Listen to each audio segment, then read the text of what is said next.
नमस्कार. आपण तत्वज्ञानाच्या दृष्टिकोनातून विचार करत आहोत. तर जीवनामध्ये जोपर्यंत प्रश्न आहेत तोपर्यंत बेचैनी आहे, जिज्ञासा आहे, उत्सुकता आहे. जोपर्यंत प्रश्न आहे तोपर्यंत भीती आहे. जोपर्यंत जीवनामध्ये प्रश्न आहेत तोपर्यंत स्थिरताही जीवनामध्ये येणं शक्य नाही. म्हणून ज्यावेळेस माणसाच्या प्रत्येक प्रश्नाला एक सार्थक अशा प्रकारचं उत्तर भेटतं आणि नंतर मग प्रश्न निर्माण होत नाही, अशा प्रकारची ज्यावेळेस जीवनामध्ये अवस्था येते की पुन्हा प्रश्न निर्माण होत नाहीत, अशी ज्यावेळेस माणसाच्या जीवनामध्ये अवस्था निर्माण होते त्यावेळेस आपण म्हणू शकतो की त्या व्यक्तीला ज्ञान झालेलं आहे. पण जोपर्यंत प्रश्न आहेत तोपर्यंत माणसाला त्याची उत्तर शोधावीच लागतील आणि त्याचं उत्तर मिळालं की पुन्हा प्रश्न राहत नसतो. समजा मी एखाद्या नवीन गावामध्ये गेलो आणि मला असं हा रस्ता कोणीकडे गेलाय मला माहीतच नाही. माझ्या मनामध्ये प्रश्न निर्माण होतो पुन्हा पुन्हा की हा रस्ता कोणीकडे गेलाय, हा रस्ता कोणीकडे गेलाय. मला कोणी जाणकाराने येऊन सांगितलं की हा रस्ता फलाण्या गावाकडे गेलेला आहे. आता माझ्या मनातला तो प्रश्नही गेला. आता जो मला बेचैन करत होता, जो माझ्यामध्ये जिज्ञासा निर्माण करत होता, तो प्रश्न गेला कारण त्या प्रश्नाला उत्तर मिळालं. आता जर कोणी येऊन मला सांगेल की हा रस्ता ह्या गावाला जातो बरं का, आपण म्हणू की ते मला माहिती, ते काही ऐकण्यासारखी गोष्ट आपल्याला पुन्हा वाटणार नाही. कारण जोपर्यंत आपल्यामध्ये प्रश्न आहे तोपर्यंतच आपण त्याच्या उत्तराच्या शोधात असतो. म्हणून ज्ञान माणसाच्या जीवनामध्ये हे काम करतं की जीवनामधले प्रश्न संपवून टाकतं आणि ज्याच्या जीवनामधले सगळे प्रश्न संपले, आता प्रश्न उठतच नाही कोण्या गोष्टीविषयी, अशा प्रकारची अवस्था झाली तर समजायचं की त्या व्यक्तीला खरीच जीवन दृष्टी आलेली आहे, त्याला त्या ठिकाणी ज्ञान झालेलं आहे, त्याला आता स्थिरता प्राप्त झालेली आहे, त्याला शांतता प्राप्त झालेली आहे आणि आता त्याची शांतता स्थिरता ढळणार नाही. कारण आता त्याच्या जीवनामध्ये प्रश्नच नाही. आधी तर माणसाला असं वाटेल की काय असं शक्य आहे का की माणसाच्या जीवनामध्ये प्रश्नच नाही. तर बाहेरून आपण जर बघितलं तर असं वाटू शकतं की ह्या जीवनामध्ये या माणसाचे अनेक प्रश्न आहेत आणि ह्या व्यक्तीला खूप संघर्ष आहे असं बी आपल्याला बाहेरून दिसेल. परंतु ज्याला जीवनाकडे बघण्याचा खरा दृष्टिकोन आला, ज्याला ज्ञान झालेलं आहे, त्या व्यक्तीच्या जीवनामध्ये पुन्हा प्रश्न निर्माण होत नाही, पुन्हा त्याला कोणत्या गोष्टीचं कोडं पडत नाही, पुन्हा त्याला कोणती गोष्ट दुखावू शकत नाही. हे ज्ञानाचं काम आहे. ज्ञानाने माणूस पूर्ण सुखी होतो. ज्ञानामध्ये एवढी ताकद आहे. माणसाच्या संपूर्ण दुःखाचं कारण काय आहे? मुळात अज्ञानच माणसाच्या दुःखाचं कारण आहे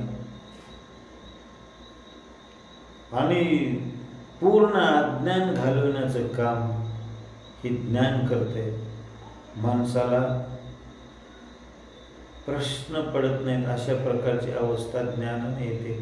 आणि म्हणूनच ज्ञानेश्वर माऊलींनी ज्ञानेश्वरीच्या 6व्या अध्यायामध्ये फार सुंदर ओवी सांगितली की एकले अवधान दिजे, तेने सर्व सुखासी पात्र होईजे, हे प्रतिज्ञोत्तर माझे उघड ऐका. काय म्हणतात की एक पूर्ण लक्ष द्या, फक्त मी बोलतोय, मी सांगतोय त्याच्याकडे, आणि केवळ माझं बोलणं ऐकून तुम्ही सर्व सुखाशी प्राप्त होता, सगळ्या सुखाला तुम्ही प्राप्त करता, हे प्रतिज्ञापूर्वक मी सांगत आहे, असं ज्ञानेश्वर माऊली म्हणतात. या ठिकाणी सांगण्याचं तात्पर्य काय आहे की जीवनामध्ये दुःख आहे, बेचैनी आहे, भीती आहे, तळमळ आहे, या सगळ्या गोष्टीच्या पाठीमागे काय आहे तर आपल्याला त्या गोष्टीकडे बघण्याची दृष्टी आलेली नाही, त्याचं आणखीन ज्ञान आपल्याला झालेलं नाही, आणि म्हणून ते अज्ञानच आपल्याला दुःख देतो आहे. पण आपल्याला एकतर गोष्ट स्पष्ट आहे की एकाच गोष्टीला दोन व्यक्ती पाहतात, त्यावेळी दोन प्रकारचा अनुभव येतो. हा व्यक्तीला वेगळाच अनुभव येतो, दुसऱ्या व्यक्तीला वेगळाच येतो. याचं कारण काय आहे? कारण हा व्यक्ती एक वेगळ्या दृष्टीने बघायला आहे आणि दुसरा व्यक्ती एक वेगळ्या दृष्टीने त्या प्रसंगाकडे बघायला आहे, म्हणून येणारा अनुभव वेगवेगळा आहे. हे जसं बघणाऱ्यावर त्या प्रसंगाचा अनुभव अवलंबून आहे, तीच गोष्ट या ठिकाणी लागू पडते की एकदा ज्ञानाची दृष्टी माणसाकडे आली की पुन्हा त्या ठिकाणी त्याला प्रश्न पडत नाही, हे असं का असं वाटत नाही त्याला, पुन्हा हे इथं असं का झालं असं त्याला वाटत नाही, कारण त्याला त्या प्रसंगाकडे बघण्याचा एक दृष्टिकोन आलेला आहे. एका गावामध्ये एक नवीन व्यक्ती गेला. गावामध्ये प्रवेश करता क्षणी एक व्यक्ती भेटला आणि तुम्ही कुठून आले, आमच्या गावात काय काम आहे तुमचं, अशा पद्धतीने काहीतरी विचित्र बोलला आणि तो व्यक्ती झपाझप पावले टाकत त्याला ज्यांच्याकडे जायचं होतं त्यांच्या घराकडे निघाला. आता त्या व्यक्तीच्या मनामध्ये प्रश्न असा की असं काय बोलणं असतं काय, माझी त्या व्यक्तीची जीवनात कधी भेट नाही, गाठ नाही, असं का बोलला तो मला माणूस, अशा पद्धतीने तो मनामध्ये विचार करत असतो. थोडा निराश झाला आणि मनाला खात होता जरा तो, आणि तो ज्या पाहुण्याच्या घरी जायचा त्याच्या घराजवळ आला. पाहुणा दारातच उभा होता. रामराम झाल्यानंतर त्याने विचारलं की काय हो म्हणे, तुमच्या गावामध्ये लोकांना बोलायचं कळते का नाही, एक व्यक्ती मला असं असं बोलला. मग त्या व्यक्तीने सांगितलं त्याच्या अंगावर आपल्याला नाही असा अशा रंगाचा शर्ट असेल, तो माणूस दिसायला असा असेल. ते म्हणले हो, जाऊ द्या म्हणे, ते आमच्या गावातला असा माणूस आहे की त्याचं डोकं कधी त्या ठिकाणी फिरेल आणि तो कधी काय बोलेल काय सांगता येत नाही, तो तुम्हालाच नाही तो सगळ्यांनाच बोलतो बरं का. असं म्हटल्याबरोबर त्या व्यक्ती एकदम नॉर्मल झाला, एकदम सहज झाला. आता काय झालं या ठिकाणी, नेमकं काय प्रक्रिया घडली की त्या व्यक्तीकडे बघण्याची त्याची दृष्टी आधी वेगळी होती आणि आता ह्या व्यक्तीकडून त्यांना जे ज्ञान मिळालं, माहिती मिळाली, त्याच्याने त्यांचा दृष्टिकोन त्याच्याकडे बघण्याकडचा बदलला आणि हा माणूस त्या ठिकाणी कधी कधी अनबॅलन्स होतो आणि मग अशा प्रकारे बोलत असतो. मग ती गोष्ट त्याला स्वीकारली त्यांनी. हे असंच आहे, एखाद्या गोष्टीचं ज्ञान होणं म्हणजे त्या गोष्टीपासून आपण तिळमात्र विचलित पुन्हा होत नाहीत, म्हणजे त्या गोष्टीचं ज्ञान झालं, त्या प्रसंगाचं त्या ठिकाणी ज्ञान झालं. जीवनामध्ये जिथं जिथं माणूस त्या ठिकाणी डिस्टर्ब होतो, त्याला प्रश्न पडतात, तर त्यावेळेस अशा पद्धतीनेच माणसाला बघायचा केवळ दृष्टिकोन त्याचा जमला नाही त्याला, आणि म्हणून तो प्रसंग त्याला त्या ठिकाणी त्रासदायी ठरवतो. तुम्हाला सांगतो की माझ्या वैयक्तिक जीवनामध्ये एका व्यक्तीकडे मी गेलो आणि त्या व्यक्तीकडे 4 व्हीलर गाडी होती आणि मग जाण्यासाठी मी विचारणा केली असता तो व्यक्ती म्हणाला की आधी तुम्हाला 500 रुपये मला द्यावे लागतील आणि मगच पुन्हा त्या ठिकाणी मी गाडी बाहेर आणत असतो. आणि मला वाटलं ही काय रीत आहे बोलण्याची. आधी गाडी पेट्रोल पंपावर नेऊन लावावी लागेल, पेट्रोलसाठी माणूस पैसे मागतो, हा गाडी ठरली नाही तोपर्यंतच आधी पैसे द्यावे लागतील. आणि मग मी 1-2 जणांकडे विषय काढला की असं एक फलाना व्यक्ती असं म्हणत होता. ते म्हणले अहो गावातला कोणीही मोठा माणूस असू द्या म्हणले, तो कोण आहे बघतच नाही, तो त्याची सवयच आहे आधीपासून की आधी मला एवढे पैसे द्यावे लागतील असं तो म्हणतो, प्रत्येकालाच म्हणतो तो. मग मला काही वाटलं नाही नंतर की ह्या व्यक्तीचा स्वभावच असा आहे किंवा ह्याचा व्यवहारच असा आहे. या ठिकाणी काय झालं की त्या व्यक्तीविषयी माझ्यामध्ये असलेलं अज्ञान हेच माझ्या सुद्धा प्रश्नाला कारणीभूत झालं.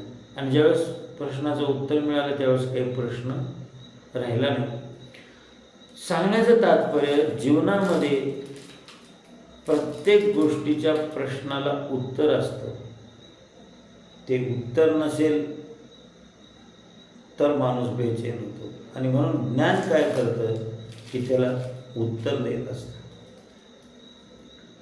आता अनेक ज्यावेळेस तुम्हाला सांगतो की भगवान कृष्णाला गांधारीनं शाप दिला की माझ्या जसा कुळाचा नायनाट झाला आहे तसा तुझ्या कुळाचा सुद्धा नायनाट होईल.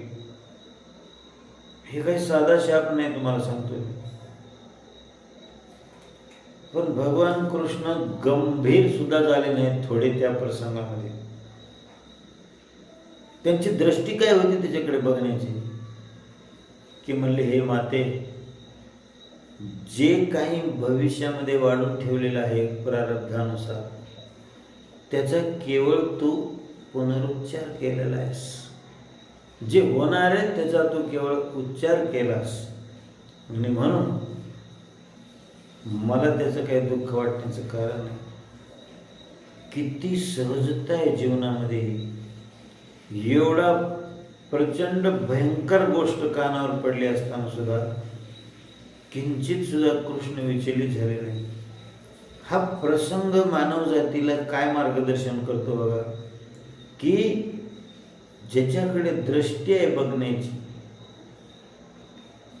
त्या व्यक्तीला कसल्याच प्रकारची विचलित होण्याची गरज नाही किंवा तो विचलित होत नसतो. अशा प्रकारची अवस्था येत असते. म्हणून ह्या सगळ्या जीवनाच्या प्रसंगाचा अभ्यास करत असताना जीवनातल्या सुखदुःखाचा, काय येतात सुखदुःख जीवनामध्ये, काय येतात चढउतार जीवनामध्ये, काय येतात अपयश जीवनामध्ये, ह्या सगळ्या गोष्टीच्या पाठीमागे एक दृष्टिकोन बघण्याचा आपल्याकडे असला पाहिजे. आणि जर यथार्थ दृष्टिकोन असेल तर माणूस त्या ठिकाणी फायदा जर झाला तरीही तो बेहोश होत नाही, आनंदाने धुंद होत नाही, आणि नुकसान झालं तर खचून जात नाही. एक जीवनामध्ये एक नॉर्मॅलिटी येते, त्याच्या एक सहजता येते त्याच्या जीवनामध्ये. मग त्याची सहजता कधी भंग पावत नाही. आणि म्हणून केवळ ज्ञानाने माणसाच्या सर्व दुःखाचा नाश होऊ शकतो. हे ज्ञान सामर्थ्यच आहे. अनेक त्या ठिकाणी ओव्यामधून, अनेक अभंगामधून संतांनी काय सांगितलेलं आहे, त्यांचा सांगण्याचा दृष्टिकोन काय आहे. मानव जातीला हेच त्यांना सांगायचे की तुम्ही ह्या ज्ञानाची दृष्टीने जगाकडे बघा, त्यावेळेस तुम्हाला कोणतंही दुःख होणार नाही. परीक्षितीला ज्यावेळेस शाप मिळाला की तुझं आयुष्य केवळ 7 दिवस, 7व्या दिवशी तू मृत्यू पावणार. तर परीक्षितीनं काय केलं? मृत्यू चुकविण्याचा प्रयत्न केला नाही परीक्षितीने. माझ्या जीवनात 7च दिवस राहिलेत, तर मग या 7 दिवसातच माझ्या जीवनाचा उद्धार मी कसा करून घेऊ? काय मिळू मी या 7 दिवसामध्ये की जेणेकरून माझा जन्म सफल होईल? तो ह्या गोष्टीकडे विचार करत बसला नाही की माझ्या जीवनामध्ये 7च दिवस राहिलेत, आता 7च दिवस राहिलेत, माझं आयुष्य 7च दिवस आहे, असा तो परेशान झाला नाही. माझ्याकडे 7 दिवसाचा वेळ आहे, तर कशा पद्धतीने या 7 दिवसामध्ये मी माझं कल्याण करून घेऊ, असा प्रश्न निर्माण झाला त्याच्या मनामध्ये. आणि मग त्याने त्या ठिकाणी सल्ला घेतल्या. त्यावेळेस तो भागवत ऐक, त्या भागवतामधलं ज्ञान हेच त्या ठिकाणी तुझ्या जीवनाचा उद्धार करेल, असं परीक्षितीला ज्यावेळेस कळालं, त्यावेळेस त्याने शुकाचार्याकडून त्यांनी भागवत ऐकलेलं आहे. आणि केवळ त्या भागवताच्या ज्ञानाने परीक्षितीचा उद्धार झाला. ज्ञानाने उद्धार झाला याचा अर्थ काय? की मृत्यू येण्याच्या आधीच तो मुक्त झाला. मृत्यू ज्या गोष्टी घेऊन जाणार आहे त्या गोष्टीतून तो बाहेर निघाला. मृत्यू फक्त त्याच्या शरीराला घेऊन गेला, परंतु परीक्षिती मृत्यू येण्याच्या आधीच मुक्त झाला. परीक्षिती आधीच सुटला. तर जीवनामध्ये ही केवळ एक ज्ञानातून अशा पद्धतीने दुःखमुक्ती घडत असते. ज्ञानातून सगळ्या प्रश्नाला उत्तर भेटतात. आपल्या अंतःकरणामध्ये असणाऱ्या ज्या काही वेगवेगळ्या धारणा आहेत, वेगवेगळे विचार आहेत, वेगवेगळे संस्कार आहेत, याच्यामुळे आपल्याला या जगामध्ये सर्व गोष्टीचा भास होत असतो. सर्व गोष्टी तशा प्रकारे दिसत असतात. चांगलं वाईट असो, किंवा यश अपयश असो, किंवा मान अपमान असो, माझं तुझं असो, ही जे सगळं जे आपल्याला भासतंय ही आपल्या सगळ्या मान्यता आहेत. आणि ज्यावेळेस ज्ञानाने आपल्याला हे कळतं सगळ्या गोष्टी, त्यावेळेस ह्या सगळ्या द्वंद्वाच्या पलीकडे आपण त्या ठिकाणी जात असतो. याच्या पलीकडे जाऊन हा सगळा प्रकृतीचा खेळ आहे, हा सगळा गुणाचा खेळ आहे. गुणच गुणामध्ये वर्तत असतात आणि त्याच्यानं अशा प्रकारे माणसाला जगामध्ये चांगलं वाईट, श्रेष्ठ कनिष्ठ अशा पद्धतीचं सगळं त्या ठिकाणी विषमता दिसत असते. ह्या विषमतेला आपल्यामध्ये संस्कार, आपल्यामधल्या धारणा, आपल्यामधला विशिष्ट विचार, दृष्टिकोन ही सगळं कारणीभूत आहे. आणि ज्ञानाने ज्यावेळेस माणसाच्या हे सगळं लक्षात येतं, त्यावेळेस मनुष्य त्या ठिकाणी या सगळ्या दृष्टिकोनाच्या पलीकडे जाऊ लागतो. आणि जीवन ज्यावेळेस सगळ्या दृष्टिकोनांच्या पलीकडे जातं आणि त्याच्याकडे या सगळ्यांना एका सूत्रामध्ये पाहण्याची दृष्टी येते, ज्यावेळेस त्याला हे अद्वैत दिसायला लागतं, त्यावेळेस त्याच्या जीवनामध्ये पुन्हा प्रश्न निर्माण होत नाही. म्हणून हा सगळं परिणाम केवळ एका ज्ञानानं माणसाच्या जीवनामध्ये येतो. आणि म्हणून ज्ञाना इतकी पवित्र गोष्ट दुसरी कोणती नाही, असं भगवंताने गीतेमध्ये सांगितले. नहि ज्ञानेन सदृशं पवित्रमिह विद्यते. ज्ञान हे अत्यंतिक पवित्र गोष्ट आहे आणि त्यानेच मनुष्य त्या ठिकाणी पवित्र होतो. म्हणून ज्ञान जो प्रश्न आपल्याला पडलेला आहे त्या प्रश्नाला संपविण्याचं काम करतो. आणि जीवनामध्ये ज्यावेळेस सगळे प्रश्न संपतात त्यावेळेस जीवनामध्ये स्थिरता, शांतता, समाधान, एक तृप्ती येते. आणि ती अखंड राहणारी असते, ती शांतता, ती स्थिरता, ती तृप्ती. हे तर जीवनामध्ये आपल्याला साध्य करायचं आहे. म्हणून जोपर्यंत प्रश्न पडतो तोपर्यंत आपण समजायचं की इथे मला मार्गदर्शनाची गरज आहे, इथे मला जाणून घेण्याची गरज आहे. अहो, ज्या गोष्टी आपल्याला आवडत नाहीत त्याच गोष्टी भविष्यात आपल्याला आवडतात. असं कधी झालं असेल? आपण आपल्या जीवनातले प्रसंग अनुभवा. काय झालं मग? त्याच्याविषयीचा आपला दृष्टिकोन बदललेला असतो आणि म्हणून आपल्याला ती गोष्ट पुन्हा आवडायला चालू होते. ज्या गोष्टीचा आपण विरोध करतो त्याच गोष्टीचं आपण पुन्हा समर्थन करायला असतो. असं का होतं? कारण त्या गोष्टीचं आपल्याला ज्ञान होतं. म्हणून आपल्या मनामध्ये निर्माण होणारी द्विधा, आपल्यामध्ये निर्माण होणारे प्रश्न, जी आपल्याला गोष्टी विचलित करते, त्या गोष्टी, ह्या सगळ्याचं कारण काय? तर त्याच्याविषयीचं आपल्यामध्ये असलेलं अज्ञान त्याचं कारण आहे, बाकी दुसरं काहीच नाही. म्हणून माणसाच्या जीवनामध्ये ज्ञान सगळ्या प्रकारचं कार्य करतंय, ही गोष्ट त्या ठिकाणी आपण लक्षात घेतली पाहिजे. अहो, जो अर्जुन रथावरून त्याच्या हातातलं धनुष्य गळून पडलं, त्याच्या हातापायातलं अवसान गेलं, रथामध्ये खाली बसला, सगळ्या शरीराला घाम आला, हातपाय थरथर कापू लागले, की तो म्हणाला की मी काय करायला निघालो होतो?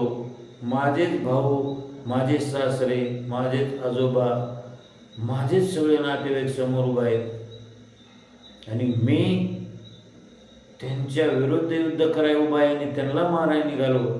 त्याच्यापेक्षा भिक्षा मागून जीवन जगलं तर चांगली गोष्ट आहे. हे काय मी पाप करायला निघालो म्हणून धनुष्य टाकलं अर्जुनाने. आणि अर्जुनाच्या हातातून धनुष्य पडलं हा भगवद्गीतेचा पहिला अध्याय आहे. आणि भगवद्गीतेच्या 18व्या अध्यायामध्ये अर्जुन धनुष्य घेऊन उभा आहे आणि करिष्ये वचनं तव अशी घोषणा करतो की काय तू म्हणशील ते मी करण्यासाठी आता उभा टाकलोय आणि लढायला उभा राहतो. का बरं हे असं घडलं? जी गोष्ट किती मी भयंकर करतोय असं त्याच्या मनामध्ये वाटत होतं आणि त्याच्या हातापायातलं अवसान गेलं, तीच गोष्ट करण्यासाठी पुन्हा पूर्ण शक्तीनं अर्जुन उभा टाकला. हे ज्ञानाचं काम आहे. हे जीवनामध्ये ज्ञान अशा प्रकारे बदल करत असतो. म्हणून ज्ञान माणसाला जीवनामध्ये परिपूर्ण बनवतं, त्याला स्थिर करतं, त्याला शांत करतं. सगळ्या गोष्टी जीवनामध्ये ज्ञानाने साध्य करता येतात आणि म्हणून कोणत्याही गोष्टीला माणसानं आळस करावा, परंतु ज्ञानप्राप्तीसाठी आळस करू नये. योग्य व्यक्तीकडून माणसानं त्या ठिकाणी ते ज्ञान त्या ठिकाणी जाणून घेतलं पाहिजे. याच्याने जीवनात खऱ्या अर्थाने माणसाच्या क्रांती होते. ही गोष्ट त्या ठिकाणी मान्यच करावी लागेल. अहो, वाल्या कोळ्याला नारद भेटले, वाल्या कोळ्याच्या जीवनामध्ये क्रांती झाली. काय सांगितलं त्यांनी? फक्त कोणती गोष्ट उतरवली डोक्यामध्ये की करायलाच सगळ्यासाठी, पण पापाचं ओझं तुझ्याच माथ्यावर आहे. हे ज्ञानानंच त्याच्यामध्ये बदल केलेला आहे की मी काय करतो याचं भान निर्माण केलं ज्ञानाने त्याच्यामध्ये. आणि मग तिथून त्या ठिकाणी त्याची एक वेगळी दिशा जीवनाची सुरू झालेली आहे. प्रत्येक गोष्टीबद्दलचे ज्ञान माणसाला योग्य मार्गावर आणण्याचं काम करतं आणि अंती कधी न ढळणारी शांतता, स्थिरता या ज्ञानातून माणसाला त्या ठिकाणी मिळत असते.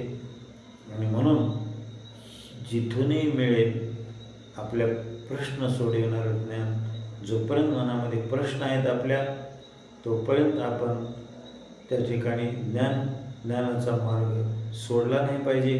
कारण जोपर्यंत शेवटचा प्रश्न आपल्या जीवनातला सुटत नाही तोपर्यंत आपण असं समजायचं की आणखीन आपल्याला ह्या गोष्टीचं ज्ञान नाही म्हणून हा प्रश्न आहे आपल्या जीवनामध्ये. कोणता प्रसंग, कोणती घटना आपल्याला विचलित करीत असेल तर त्याच्याकडे बघण्याची आपली दृष्टी नाही योग्य आपल्याला आली, म्हणून तो प्रसंग मला विचलित करतोय, माझी शांतता भंग करतोय. आणि म्हणून ही शांतता, ही स्थिरता आपली जी गोष्ट भंग करते त्या गोष्टीचा विलास हे फक्त ज्ञान आहे, एवढं आपण लक्षात ठेवलं पाहिजे. आणि अशा पद्धतीने जीवनामध्ये सगळ्या प्रश्नाची उत्तरे या जगामध्ये आहेत, एवढं मात्र नक्की आहे. आणि म्हणून हे ज्ञान एवढं काम करणार आहे. तेव्हा अशा प्रकारच्या ज्ञानासाठी माणसानं सदैव प्रयत्नशील असलं पाहिजे. तशी शक्तिबुद्धी ईश्वर आपल्याला देव, अशी ईश्वरचरणी प्रार्थना करून मी या ठिकाणी थांबतो. धन्यवाद.